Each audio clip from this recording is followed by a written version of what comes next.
अन्नदाता, अन्नदाता,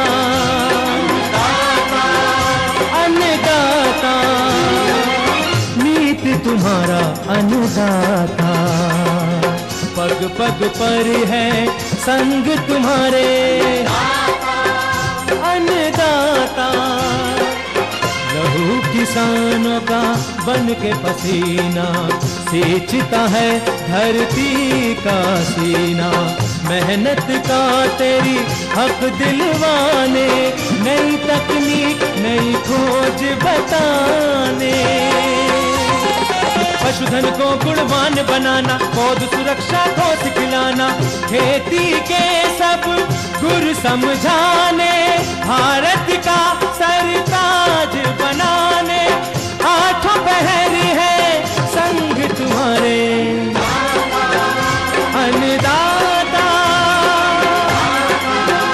अन्नदाता। नमस्कार, मैं पूजा शर्मा आप सभी दर्शकों का अन्नदाता कार्यक्रम में स्वागत करती हूं। हर रोज की तरह कार्यक्रम में लेकर आई हूं खेतीबाड़ी से जुड़ी हुई बहुत सी लाभकारी जानकारियां।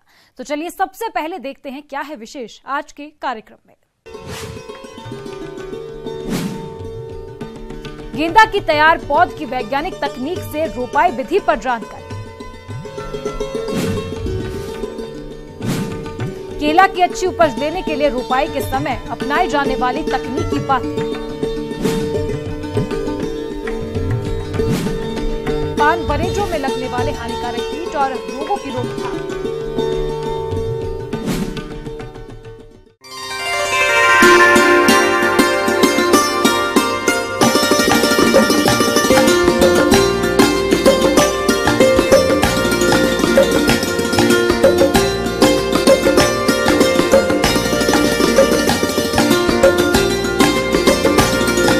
आजकल फूलों की मांग साल भर बनी रहती है और उसी को देखते हुए प्रदेश के जिन किसान भाइयों ने गेंदा की नर्सरी डाली थी वह पौध अब रोपाई के लिए तैयार हो गई है।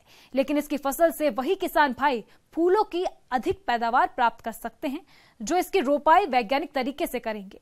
तो आप गेंदा की रोपाई किस तरह से करें, आइए जानते हैं कृषि विज्ञान केंद्र श्योपुर के विषय विशेषज्ञ डॉक्टर प्रवीण सिंह गुर्जर से। आप लोग पौध लगभग तैयार कर चुके होंगे और गेंदे का इस समय अगेती लगाने का बड़ा उपयुक्त समय है।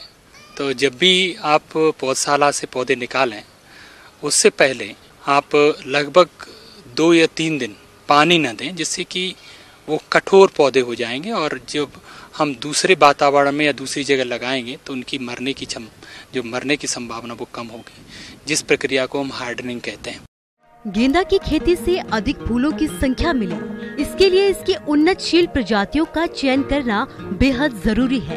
तो वे कौन कौन सी अधिक फूलोत्पादन वाली किस्में हैं, इसके बारे में जानते हैं। किसान भाइयों, हमेशा कोशिश करें कि हम 2 किस्मों का चुनाव करें, एक पूसा वसंती और पूसा नारंगी। ये दोनों किस्में बहुत अच्छी किस्में हैं और इनकी जो हमारी लोकल मार्केट है, स्थानीय बाजार है, उसमें काफी मांग रहती है। गेंदा की खेती में एक महत्वपूर्ण पहलू है खेत का चयन एवं तैयारी। तो इसके लिए बलुई दोमट भूमि उचित जल निकास वाली उत्तम मानी जाती है। जिस भूमि का पीएच मान 7.0 से 7.5 के बीच होता है, वो भूमि गेंदा की खेती के लिए अच्छी मानी जाती है। खेत की तैयारी के लिए पहली जुताई मिट्टी पलट हल से करें, इसके बाद 2 जुताई कल्टीवेटर से करें, इसके बाद पाटा चलाकर खेत को समतल कर लेना चाहिए।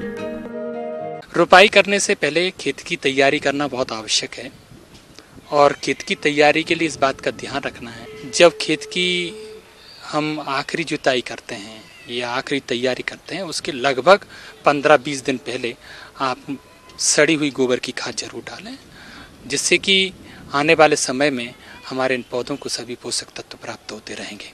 इसके अतिरिक्त कुछ रासायनिक उर्वरक हैं जिनको डालना बहुत जरूरी है। प्रति बीघे की यदि बात करें तो लगभग आपको 17 kilo urea, 25 kilo di ammonium phosphate जिसको हम DAP भी कहते हैं, और लगभग 15 किलो आपको पोटास जिसको म्यूरेट पोटास के नाम से जानते हैं। इसके अलावा आपको जिंक सल्फेट 5 किलो प्रति बीघे के हिसाब से आखिरी जुताई करते हैं उसके पश्चात जरूर डाल देना चाहिए। जो शेष यूरिया की मात्रा है वो पौध लगाने के लगभग 30 दिन बाद या 25 दिन बाद टॉप ड्रेसिंग या छिटकवा पद्धति से डालना चाहिए, जिससे कि पौधों की अच्छी। गेंदा की खेती में एक सबसे महत्वपूर्ण बिंदु है पौध रोपाई का। गेंदा के पौधों की रोपाई समतल क्यारियों में की जाती है, जो रोपाई की दूसरी उगाई जाने वाली किस्मों पर निर्भर करती है। सामान्य रूप से अफ्रीकन गेंदे के पौधे की रोपाई में 7 सेंटीमीटर लाइन से लाइन और 45 सेंटीमीटर पौधे से पौधे की दूरी रखते हैं, और अन्य किस्मों की रोपाई में 40 सेंटीमीटर पौधे से पौधे और लाइन से लाइन की दूरी 50 से 60 सेंटीमीटर रखते हैं। तो इसके पश्चात जब आप पूरी तरह से तैयार कर दें, उसके पश्चात आप रोपाई कर सकते हैं। और जिस दिन लगाएं उस समय इस बात का ध्यान रखें कि उसमें हल्का सा पानी दें, उसके बाद अच्छी तरह से जड़ सहित उसको निकाल लें और फिर उसकी रोपाई करें। और रोपाई करने के बाद पौधों में पानी जरूर दे दें, जिससे कि उनको ये स्थायित्व मिल सके और अच्छी तरह से वो बढ़वार कर सके। गेंदा की रोपाई के बाद फसल में समसामयिक कार्यों को कब और कैसे करना चाहिए, इस बारे में जानकारी के लिए मिलते हैं। इसके पश्चात 15 दिन के या 12 दिन के अंतराल पर उसमें निदाई गुड़ाई जरूर करते हैं। जितने भी आपके नीदा हैं या खरपतवार हैं, उनको समय समय आप गुड़ाई निदाई करके उनको नष्ट कर सकते हैं। इसके अलावा फायदा ये होगा कि उसमें एक तरह से एरेशन या कह सकते हैं कि वायु का संचार पौधों की जड़ों में बेहतर होगा, जिससे पौधों का अच्छा विकास होगा और बढ़वार होगी। दूसरा, हमारे किसान भाई जैसे ही ये लगभग 30 दिन के हों, उस समय आप जो आपके पास 17 या 18 किलो जो यूरिया बचा है, उसको छिटकवा पद्धति से दे सकते हैं। हमारे किसान भाई एक चीज़ का जरूर ध्यान रखें कि चूँकि इस समय बरसात का मौसम है, यदि अत्यधिक वर्षा होती है तो जल निकास की समुचित व्यवस्था रखने की आवश्यकता है, क्योंकि यदि पानी भराव यदि 24 घंटे से अधिक होता है तो पौधों की मरने की संभावना रहती है।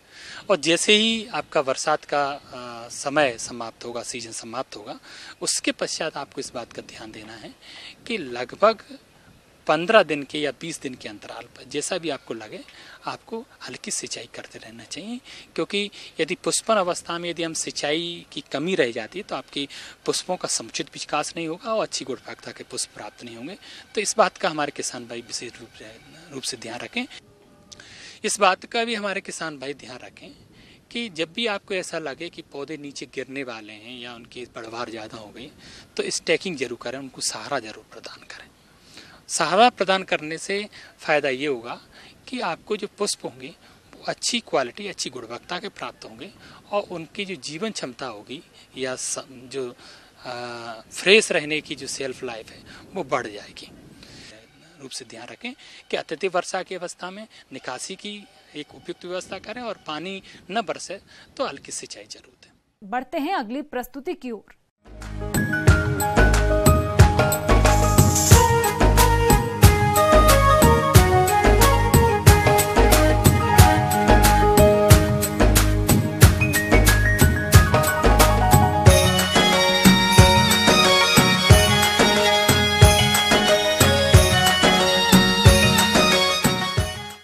केला की खेती से आज किसान मालामाल हो रहे हैं। आप भी इसकी खेती करके अच्छी आय कमा सकते हैं। तो जो किसान भाई केले की खेती करना चाहते हैं, वे भरपूर उत्पादन के लिए इसकी कौन कौन सी किस्मों का चुनाव करें और केले की रोपाई करते समय किन किन जरूरी बातों पर ध्यान दें, इस बारे में जानकारी दे रहे हैं बागवानी विशेषज्ञ डॉक्टर गौरी शंकर वर्मा। के लिए किसान भाइयों के लिए किसानों की आय 2 गुना कैसी करें, इस पर एक वो किया गया है मंथन हमारे यहाँ प्रोग्राम के द्वारा। तो हम चंदौली जनपद के खासकर किसानों के लिए केले की खेती को बढ़ावा देने के लिए प्रयास कर रहे हैं कि किसान परंपरागत खेती छोड़कर केले की खेती कुछ करें, जिससे उनकी आय में इजाफा हो सके। अब किसान भाई खेत की तैयारी कैसे करें? सूक्ष्म जीवाणु युक्त दोमट बलुआर भूमि केले के लिए खेती के लिए बढ़िया होती है। हम खेत की तैयारी किसान भाइयों की 2-3 मिट्टी पलट हल से खेत की जुताई कर दें। इसके बाद रोटावेटर या कल्टीवेटर से मिट्टी को भुरभुरी बना दें, एकदम की मिट्टी भुरभुरी हो जाए, क्योंकि केला उथली जड़ वाली फसल है, इसलिए खेत को भुरभुरा बनाना बहुत ज़रूरी है। किसान भाइयों, आप अपनी केले की फसल को भूमि जनित रोगों से बचाने के लिए ट्राइकोडर्मा फफूंदीनाशक की 2 किलोग्राम मात्रा 150 से 200 किलोग्राम गोबर की खाद में मिलाकर छायादार स्थान पर रखकर ढक दें। समय समय पर उस पर पानी का छिड़काव कर दें। 1 हफ्ते बाद उस सड़ी हुई गोबर की खाद को प्रति गड्ढा 200 से 300 ग्राम मिलाने के उपरांत केले के पौधे की रुपाई करें। जब पौधरोपण करते हैं तो उसके लिए हमें प्रजातियों का चयन बहुत ज़रूरी है करना। सब्जी वाला केला है, खाने वाला केला है, कैंपियरगंज है, हरी छाल छोटा है, हरी छाल बड़ा है, और आपका ये चंपा है, अमृत सागर है, तमाम प्रजातियां। लेकिन इस समय G9 जो टिश्यू कल्चर वाला केला है ये बहुत अच्छा है। इसमें क्या रोग नहीं लगते हैं और 10 से 11 महीने में से एक साथ फसल आ जाती है। उस पर क्या है कि हम 1.5 से 2 मीटर पे गड्ढे कर दें, 50-50 सेंटीमीटर के लंबाई चौड़ाई गहराई पे गड्ढे कर देते हैं। इसके बाद 1:1 में मिलाकर मिट्टी और रेत और गोबर की सड़ी हुई खाद मिला के गड्ढे को भर देते हैं और लाइन से पौधरोपण करें तो उससे क्या होता है कि हम जो निराई गुड़ाई है या सहफसली के रूप में कुछ उसमें फसल करना चाहते हैं तो उससे हम आसानी से हो जाती है। और अब बात आती है पौधरोपण दूरी की। तो आप केले की रोपाई करते समय पौध से पौध एवं लाइन से लाइन की दूरी 6 फीट रखें। इस प्रकार 1 हेक्टेयर खेत में लगभग 4200 पौधे लगेंगे। इस तरह किसान भाइयों पौध की पैदावार भी सुचारू रूप से हो सकेगी। केले के पौधे की फसल के अगर मल्चिंग का किसान प्रयोग करते हैं तो बहुत अच्छा है। मल्चिंग में गन्ने की पत्ती है और घास वगैरह की जैसे पत्तियां हैं किसी पौधे की, और आपका पुआल है और 400 गेज की पन्नी आती है उसको बिछा दें तो उससे क्या कि पौधे पे नमी बनी रहती है और पौधे को बार बार पानी देने की जरूरत नहीं पड़ती है और निराई गुड़ाई का समय बच जाता है। देखिए, खाद की मात्रा लगाते समय केवल हम जब पौधा लगाएं तो 100 ग्राम सिंगल सुपर फास्फेट का प्रयोग करके पौधा लगा दें।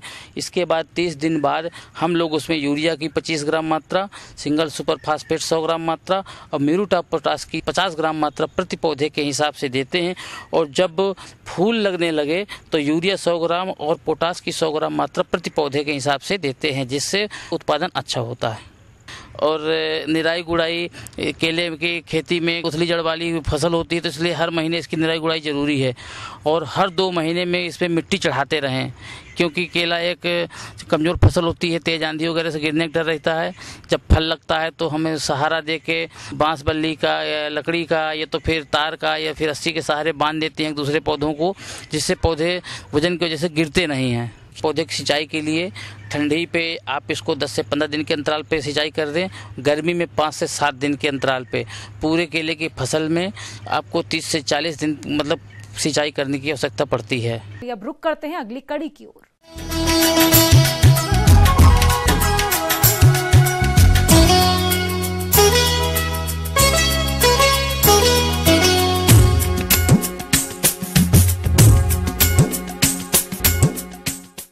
हमारे मध्य प्रदेश में पान की खेती ग्वालियर, जबलपुर, मंदसौर, नीमच आदि जिलों में बहुत से किसान भाई करते हैं और जिन भाइयों ने अप्रैल मई माह में नए पान बरेजे लगाए हैं उनके यहाँ पान की फसल अभी बढ़वार की अवस्था पर है, जिस पर इस समय कई हानिकारक रोगों और कीटों का प्रकोप देखा जा रहा है। यदि समय से इनकी रोकथाम नहीं की गई तो पान की खेती से लागत निकालना भी मुश्किल हो जाता है। इसलिए इसका नियंत्रण आप किस प्रकार से करें, इस बारे में जानकारी दे रहे हैं कृषि विशेषज्ञ संजीव कुमार झा।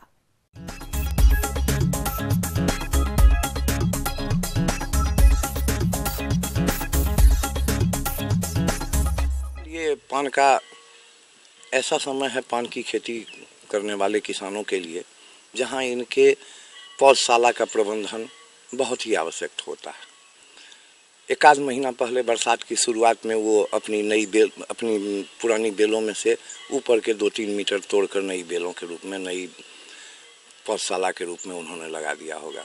पुरानी बेल जो नीचे दबा दिया जाता है उससे नई लटर निकलती है। बारिश होने के साथ ही, बारिश की शुरुआत के साथ ही उसमें से बेल बड़ी तेजी से ऊपर आती है। पुरानी बेलों के जितने भी पौधशाला में पुरानी बेलों के लटर नीचे से निकलते हैं उनमें 2-3 रोग प्रमुख रूप से आ जाते हैं। पहली बात कि पदगलन, मिट्टी जनित रोग है ये मिट्टी से पैदा होता है। उनके जड़ और जो तना, इन दोनों के संधि स्थल के पास से पहले दाग आती है, फिर वहाँ से गलन होती है, पूरी पौधशाला बर्बाद हो जाती है। दूसरी कि जितने तने निकलते हैं, जितने बेल निकलते हैं, उस पे जो नए पत्ते आते हैं उन या पुराने पत्ते होते हैं, उन पत्तों पर छोटे छोटे भूरे रंग के दाग धब्बा आ जाते हैं और फिर उसके बाद वो सूख कर गिर जाते हैं। अगर वो बच भी जाते हैं और उन्हें तोड़कर अगर बाजार में भेजा जाता है तो उसकी कोई मूल्य नहीं होती है। तीसरी कि उनकी सीमांत झुलसन की प्रभाव होती है। पत्तों के किनारे किनारे पत्तियां सूखने जैसी लगती है, भूरे रंग की हो जाती है और वो झुलसा हुआ प्रतीत होता है, जिसका कोई बाजार भाव नहीं होता है। चौथे कि इनके तनों पर, बेलों पर छोटे छोटे काले भूरे रंग के पहले दाग होते हैं, फिर उसके बाद वहां से तना सूखता है। यह क्रमशः फाइटोप्थोरा, जेंथोमोनस और कोलिटोट्राइकम नाम के जीवाणु और फफूंदों के कारण होता है। किसान भाइयों, अभी आपने बरसात के मौसम में पान की फसल में लगने वाले रोग और उनके लक्षण के बारे में जाना। इन रोगों की रोकथाम के लिए आप कौन कौन से उपायों को अपनाएं, आइए जानते हैं। किसान बंधु, इस समय जो भी अपने पौधशाला का प्रबंधन करते हैं, वह अगर रासायनिक उपचार करना चाहते हैं तो कॉपर ऑक्सीक्लोराइड नाम की जो दवा उपलब्ध है बाजार में, जो ब्लाइटॉक्स 50, ब्लू कॉपर और बहुत सारे अन्य नामों से उपलब्ध है, यह 3 ग्राम प्रति लीटर पानी में घोल बना लें। अपने पूरे बेलों पर छिड़काव करें, खासकर नीचे से 2-3 फीट की ऊंचाई तक उन बेलों के जड़ के संधि स्थल तक उस पर मोटी छिड़काव करें। किसान बंधु, यह 15-20 दिन के बाद दोहराने से 15-20 दिन के अंतराल पर दोहराएं, टेहराएं। आप जब तक पूर्ण नियंत्रण नहीं होता है, इसका बार बार प्रयोग करें। ये जैविक उपचार करने वालों के लिए सलाह है कि वो सबसे पहले अपनी मिट्टी में नीम और सरसों की खली में ट्राइकोडर्मा मिलाकर और उसमें निश्चित रूप से प्रति कट्ठा के लिए 500 ग्राम ट्राइकोडर्मा आप नीम की खली 20 से 25 किलो नीम की खली और सरसों की खली में मिलाकर मिट्टी में इसका व्यवहार करें। यह मिट्टी जनित रोगों की रोकथाम के लिए काफी है। इसके अलावा झुलसा रोग की रोकथाम के लिए आप स्ट्रेप्टोसाइक्लिन दवा 1 ग्राम का प्रति लीटर 10 लीटर पानी में घोल बनाकर छिड़काव करें। साथ ही छिड़काव करने से पहले रोग ग्रसित पत्तियों एवं शाखाओं को तोड़कर नष्ट कर दें एवं रोग की उग्रता दिखने पर इसी दवा का छिड़काव 15 दिन के अंतराल पर दोबारा कर दें। किसान बंधु, फिर इसके साथ ही हमें ये देखना है कि हमें इस समय कुछ कीट व्याधि का भी प्रकोप होता है। माहू, लाल मकड़ी, सफ़ेद मक्खी। सफ़ेद मक्खियाँ जितने आम और अन्य पौधशालाओं से निकलकर उनके पेड़ों से उतरकर जमीन से इस पे बेल पे चढ़ जाती है, ये रस चूसती है। माहू काफ़ी नुकसान करता है। ये सारे अपने बेलों पे वो पत्तियों में और तनों पर डंक चुभ होकर उनका रस चूसती है, जिसके कारण आपकी उत्पाद और आपकी पौधशाला नुकसान होने लगती है। किसान बंधु, मैं कभी भी सलाह नहीं देना चाहूँगा कि आप रासायनिक उपचार करें। इसके लिए सबसे आसान है कि एजेडिरेक्टिन नीम का तेल जो उपलब्ध है बाजार में, बहुत सारे 10,000 ppm तक हैं। आप इसमें से किसी की 5 ml मात्रा प्रति लीटर पानी में घोलकर 1 हफ्ता के अंतराल पर 2 बार 3 बार छिड़काव करेंगे तो ये निश्चित रूप से ये सारे कीटों पर आपका नियंत्रण होना शुरू हो जाएगा। किसान बंधु, थोड़ी सी इसे पोषक तत्वों की भी ज़रूरत होती है। बढ़वार का समय है। 1% 10 ग्राम प्रति लीटर पानी में यूरिया और उसे इसके साथ जिंक सल्फेट 2 ml प्रति लीटर पानी में मिलाकर अगर इसका पतली परत में अगर आप छिड़काव करते हैं तो पौधों की बढ़वार भी काफ़ी अच्छी होगी और ये पौधा स्वस्थ और निरोग भी रहेगा।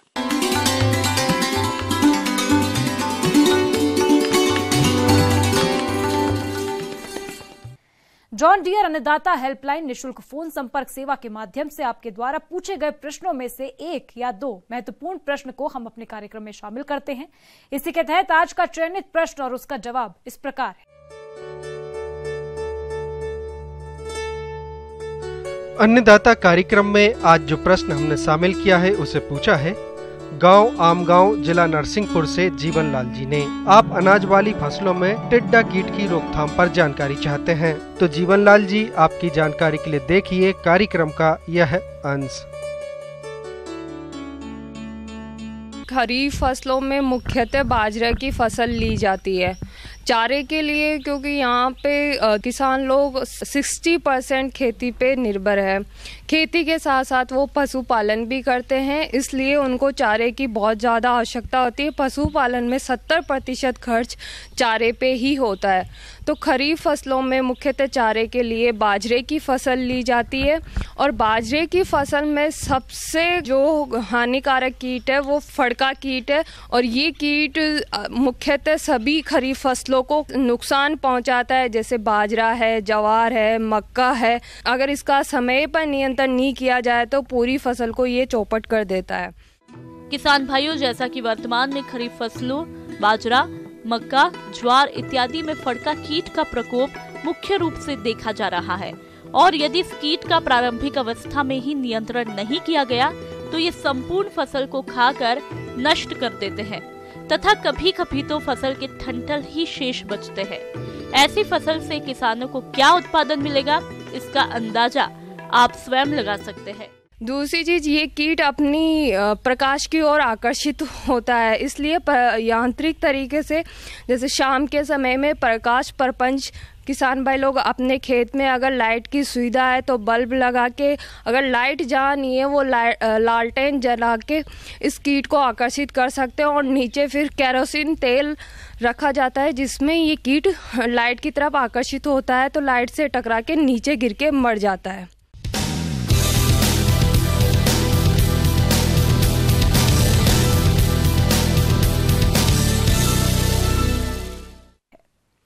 राज्य की विभिन्न मंडियों में कृषि उत्पादों के चढ़ते उतरते बाजार भाव की संक्षिप्त जानकारी इस प्रकार है।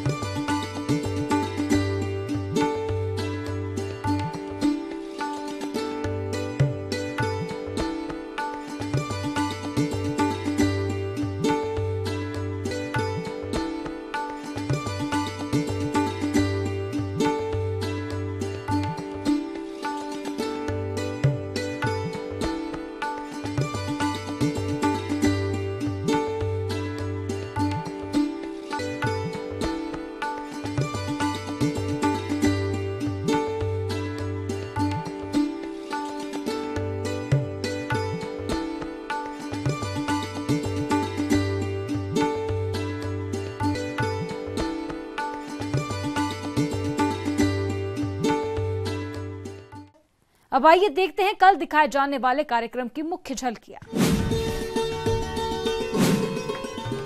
आंवला के बाग को नुकसान पहुंचाने वाले कीटों की पहचान एवं नियंत्रण के उपाय। अधिक पैदावार लेने के लिए मिर्च की फसल में किए जाने वाले जरूरी कार्य।